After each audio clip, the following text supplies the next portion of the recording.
we didn't know Disney was going to spend billions and billions and billions and billions and billions and billions of dollars in the last 5 years creating really overpriced content for Disney Plus that nobody's watching. Oh, well, Disney brought home $100 million this weekend.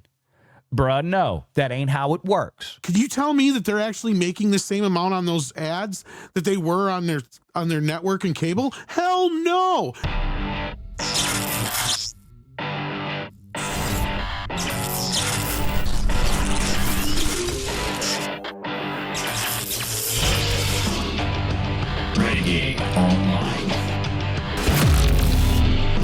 The way that Disney has been doing this for years, and this is something that I wanted to mention for everybody to understand, and this is why Disney keeps getting away with this, the song and dance, is because Disney has an amazing, well-documented, and I do mean documented history of concealing failure. And I'm talking about in their financial records, okay? And I'm not saying anything that's off the deep end here. We've talked about this many times. When you look at the way that other studios out there, especially studios like Paramount, and maybe not as transparent but better than Disney, Comcast, Universal, they come out and they tell you this is how much money that we made from theatrical distribution. We can see what they made in a quarter. They say this was theatrical distribution. This is what the expenses were. This is what the revenue was. We can see whether it was a positive or negative integer for operating income, for profit. Disney doesn't. And Disney does the same thing over and over again, right?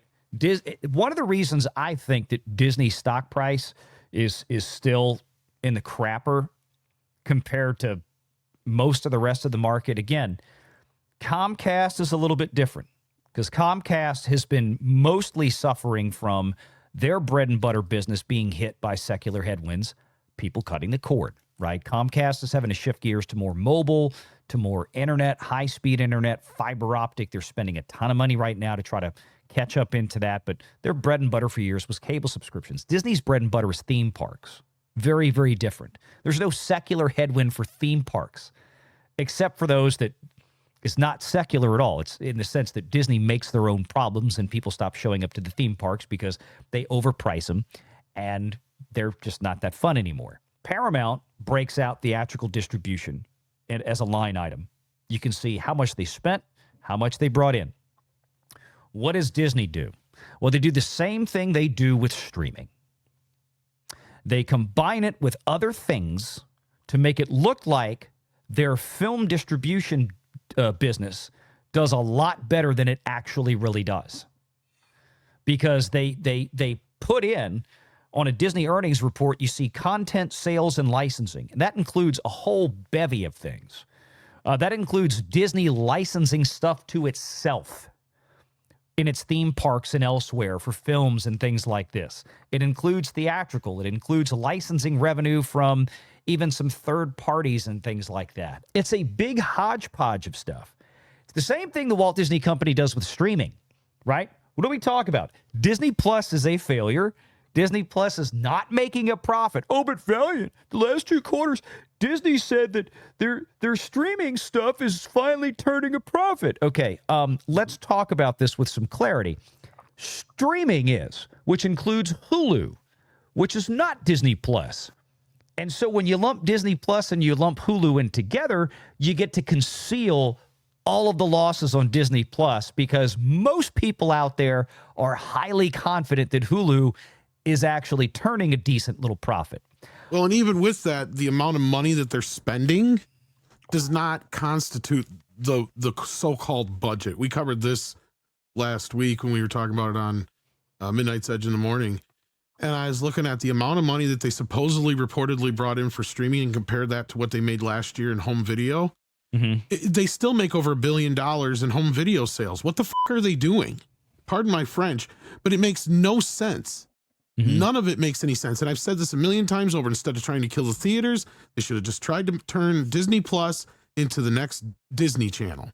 And that way, if you're going to kill anything, kill cable, because cable's already dying on its own. Well, that's what they were supposed to do. And a lot of analysts had asked the question during calls. We didn't realize in the beginning that Disney had intended to spend billions. Well, they didn't say billions because, again, the analysts, They don't know what the hell they're dealing with Disney Plus. They really don't understand what's going on there. But Disney, we didn't know Disney was going to spend billions and billions and billions and billions and billions and billions of dollars in the last 5 years creating really overpriced content for Disney Plus that nobody's watching. But the real kicker to this is it's not just the $10 billion they are in the hole with Disney Plus that is just now starting to eke out a little bit of profit if you throw Hulu in there. But remember, in order to get the profits from Hulu to cover up the failure that's Disney Plus, it's not just the $10 billion in losses. They spent $72 billion to get Fox and their 30% of Hulu to get that piece of it in. $72 billion. By the way, the Fox properties are the only things working for Disney right now. Whether it's Murders in the Building on Hulu, or it's Prey, or Shogun, or Deadpool and Wolverine. It's all the Fox stuff right now that's working for Disney. And wait, it gets worse because Disney has already dropped $8.5 billion to buy the last piece of Hulu from Comcast, and they still owe them another $5 billion. We're talking about Disney has spent almost $100 billion. Okay, 86 billion, somewhere in there. I think it's 100 when you start looking at the cost of building out the Disney Plus and streaming infrastructure too. Well, that may be, but I'm just to get content in. I'm talking about just to get Hulu.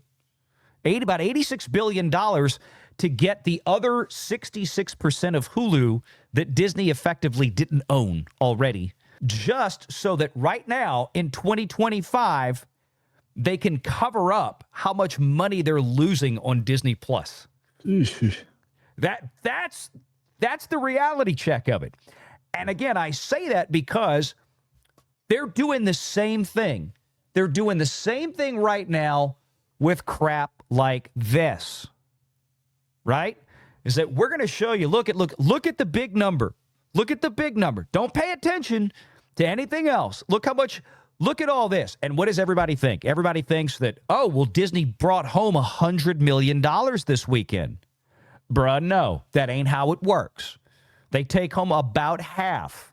Between an average of domestic and international, they take home about half, just to make the numbers easy. So if Disney got $190 million this 3-day weekend, they took home somewhere in the order of about $90 to $95 million of that. And if they spent on Captain America between the original production and the reshoots, before they spent a dime in marketing, if they spent nearly $400 million, let's give them some deference. Screw it. Let's say they netted out around $350 million after film tax credits. I'll be generous. $350 million net cost after they got some film tax credits. They still, I guarantee, are dropping somewhere around $150 million by the end of this. By the end of this run on this thing, they will have dropped another $150 million in marketing. We're talking about $500 million all in. This movie has to break $1 billion at least just to cover its ass. Well, you notice they've done everything they can to pull that back now, right? They're sticking with the original allotted budget, and they do not want you to say that the reshoots cost extra money. Like that, and that's what I love about all these rumors now. Yeah, and that's what I love about this whole thing, because let's be real. We all know this. And I've said this time and time again. We are in a world where all of these tentpole films like this have to make $1 billion or they're technically not profitable. And a lot of people go, well, no, it says the budget is $200 million. I'm like, no, that was the projected budget. That was the original reported budget. We are finding out left and right, and UPRO and Valiant are part of this, the people that have been uncovering this shit, especially with the UK taxes and stuff like that, to understand exactly how much they're spending on this shit. And this is the same thing that goes with the Disney Plus. And how the hell do you think you could even be profitable sending stuff to home for television with hardly any commercials? Because that's the other thing is, could you tell me that they're actually making the same amount on those ads that they were on their network and cable? Hell no. That's the other beauty of it, is that now even if you pay for the full-fledged package for Disney Plus, you still got to see their ads. Sorry. Right. You know, like this is where they're That's how at. This is desperate not they are. profitable. They are spending $200, $300, $400, $500 million on each one of these projects, kids. They cannot lie to us. They can piss down my back all they want and tell me it's raining, but I'm not effing stupid. When we can go back to 2016 and Deadpool, the first film, when they were going out toting, oh, we made this movie for $80 million and it's going to be one of the most profitable comic book movies of all time. Guess what happened? They got sued because they didn't pay their animators. Do you realize there wasn't jack squat for CGI in that movie? And if they didn't pay their animators for that, that tells me that each and every one of these movies costs at least $200 million. You cannot tell me otherwise. There's no effing way, especially when you're reshooting it 2-3 times over and you got to redo all the special effects. And that's why some of these special effects artists have come out and threw their hands up in the air and say, we're sick and tired of being blamed for special effects, when it's because these suckers keep rushing us because they change their mind at the last minute, treating the final special effects like they're a storyboard.